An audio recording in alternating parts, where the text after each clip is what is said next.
how much of your income goes to rent? 30%, 40, more? And does homeownership feel impossible?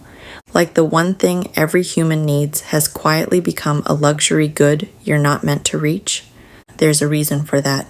For a century, America told a simple story. Work hard, buy a home, rise with the nation. But somewhere along the way, that story mutated. Shelter, the thing you need to survive, stopped being protection. It became an engine built on credit, scarcity, zoning, and politics.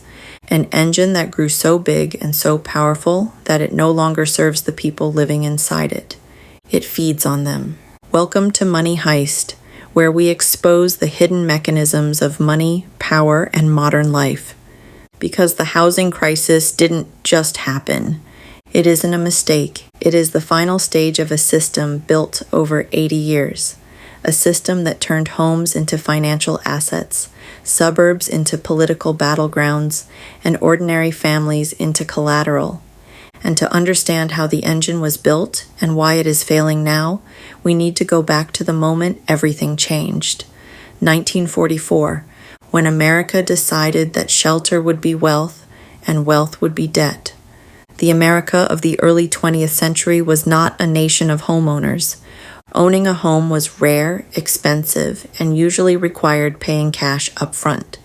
But the end of World War II changed the trajectory of the entire economy.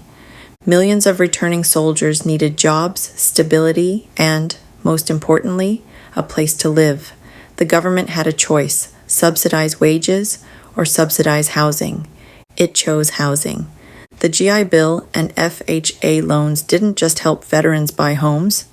They engineered the modern American mortgage, 30-year loans, low down payments, government guarantees. Suddenly, banks faced almost no risk. If a homeowner defaulted, the government paid the difference. Credit flowed like water, and builders responded. Suburbs sprouted from farmland. Long rows of identical houses, one road in, one road out, an experiment in mass-produced stability. But there was a darker side. The system was built on exclusion. Redlining drew invisible walls around entire neighborhoods. White families got loans, black families didn't. And the greatest wealth-building program in modern history became the greatest segregation program too. Still, the engine ran beautifully for those it allowed inside. A home was no longer shelter. It was an appreciating asset. And that was the trap, because the moment homes became financial assets, Americans began protecting prices, not people. And the system would spend the next 80 years doubling down on that choice. The 1970s broke the American economy, oil shocks, stagflation, wages flatlining. Suddenly, families discovered something unsettling. Their house was making more money than they were. A new idea took hold. A house wasn't just a place to live. It was a hedge, a store of value, a retirement plan. Wall Street noticed. Mortgages were predictable, standardized, and, best of all, huge. Perfect raw material for financial products. So banks began bundling mortgages into securities, selling them to investors hungry for stable returns. Homeowners thought they were buying a home. Wall Street knew they were feeding a machine, and like all machines, it needed fuel. More buyers, more credit, more demand, more growth. From this moment on, America wasn't just building homes. It was building an incentive structure, one that made rising home prices a political necessity. When something becomes valuable, people start protecting it. Between 1950 and 1990, homeowners became the most powerful political group in the country. Local governments had their budgets tied to property taxes. Residents had their wealth tied to rising home values. Politicians had their re-election tied to protecting neighborhoods. And so zoning laws, originally tools of segregation, evolved into tools of scarcity. You want to build apartments? Denied. Increased density? Denied. Lower prices? Denied. Scarcity became policy, and policy became culture. This is when the phrase property values became holy scripture. To keep wealth rising, supply had to stay artificially low. Demand was encouraged, supply was strangled. That is why today's housing shortage is not an accident. It is the outcome of a 50-year political war against affordability, a war homeowners won and future generations lost. Reagan deregulated the financial sector. The 1986 Tax Reform Act boosted homeownership incentives. Banks were unleashed. Mortgages became more complex and more profitable. Interest-only loans, adjustable rates, cash-out refinances. Every new product let Americans borrow more, which let them bid more, which drove prices higher, which encouraged more borrowing. It created a feedback loop. Debt pushed prices up. Rising prices created wealth. That wealth fueled even more borrowing, and the cycle repeated. More debt, higher prices, more paper wealth. Homes stopped being places. They became portfolios, and the machine kept humming until it didn't. The 2000s took financialization to the breaking point. Subprime, NINJA loans, speculation, flipping. They said real estate never falls. Then it did. When the 2008 housing market collapsed, millions of Americans lost their homes. And that's when the quiet invasion happened.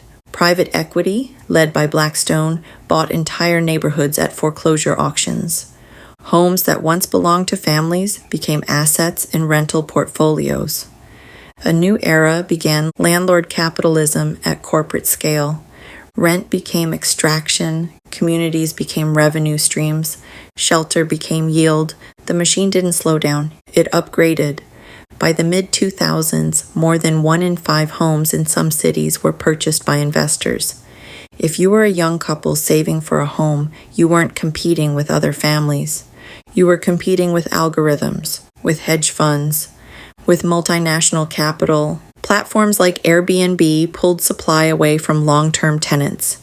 Single-family rentals became securitized like mortgages. Rent increased faster than wages in 97% of U.S. counties. This wasn't a market. It was an extraction pipeline, and the people inside it, they were the raw material. Then came the pandemic. Remote work redistributed demand. Low interest rates poured gasoline on an already burning market. Investors doubled their purchasing. Builders couldn't keep up. Construction stalled. Supply chains broke. The result? The most unaffordable housing market in American history. For the first time, entire generations faced the possibility of never owning a home. Not because they failed, but because the system succeeded at what it was designed to do, turn shelter into wealth, and wealth into a wall. Here's the part almost nobody talks about. Lowering home prices is political suicide. Cities need high assessments to balance budgets. Homeowners need rising values for retirement. Banks need mortgages to stay large and profitable. Politicians need homeowner votes. So, although every politician talks about affordability, none can afford to fix it, because fixing it means lowering the price of the nation's most protected asset. You can't solve a problem when solving it destroys the system designed to perpetuate it. And this is why the housing crisis persists. Not because we can't build more, because we aren't allowed to. For Millennials and Gen Z, the housing ladder isn't higher, it's gone. Homeownership, once the foundation of middle-class stability, is now a mark of class privilege. Renters pay the mortgages of investors. Young adults delay marriage, children, and long-term plans. Debt replaces savings. Mobility collapses. Shelter, the base of life, becomes a monthly extraction. And the machine grows stronger. America is not the first empire to do this. Rome's immense estates destroyed small farming families. Britain's industrial wealth flowed into land speculation. Japan's 1980s real estate bubble imploded an entire generation's prosperity. Every empire that commodifies land discovers the same truth. When shelter becomes investment, society becomes extraction. The collapse isn't sudden, it's slow, quiet, and inevitable.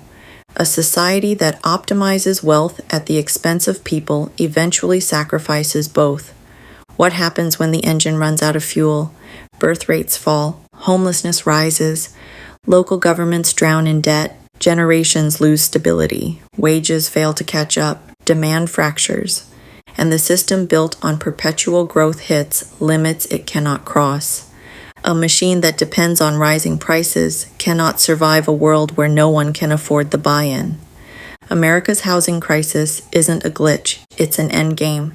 The great irony is this: the housing engine was built with good intentions to protect families, to stabilize communities, to strengthen the nation, but no one imagined what it would become. Debt became the fuel, scarcity became the strategy, prices became the purpose, and people became the casualties. Shelter, the thing meant to protect us, became the engine that consumes us.